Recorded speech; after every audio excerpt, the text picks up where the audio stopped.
Mokabat sa usa ka bilyon ka pesos ang gibiling danyo sa bagyong Odette sa mga tunghaan sa Tibok Central Visayas.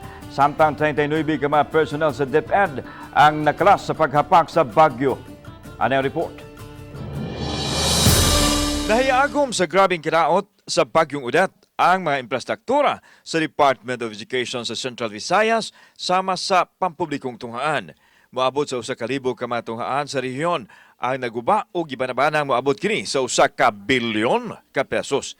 Nanghinaon si Dr. Salustiano Jimenez, ang direktor sa DepEd Region 7, nga maayom-ayom dayon ang nagusbat ng mga tunghaan sa dili pa magsugod ang election ban. In Central Visayas, we have around 4,000 schools. No? So, ang na-reported lang is more than 1,000 schools yet. So, napuwa pata ka siguro nga napay mo puno ni ana. Samtang nangabasa usab ang mga materialis nga gamiton sa modular learning nga napundo sa matuhaan ug ang ato usab sa mga tinun-an.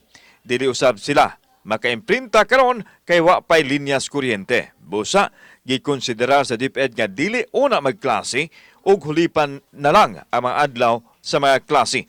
Ingon usab nini ang mahitabo sa matuhaan nga nag face-to-face classes kansa mga classroom nagaguba sa bagyo. So gisuspend gyud ang ato ang limited face-to-face and then back to blended again modular.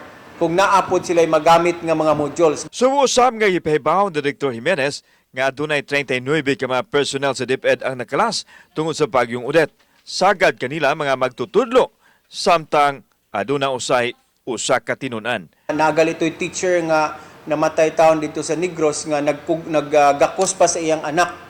Kaya ang ilang balay na anod, so wag yun niya buhi ang anak nga 4-year-old, naggakos pa yun siya, no? Mao na namatay. So aduna nay 3 milyones ka pesos ang pasiunang ayuda nga gipadala sa DepEd Central Office aron maggamit sa panginahanglan sa mga eskwelahan nga nagrabihan. Kauban si Cleofer Lumayag, ako si Alan Domingo. Balitag, Bisdak.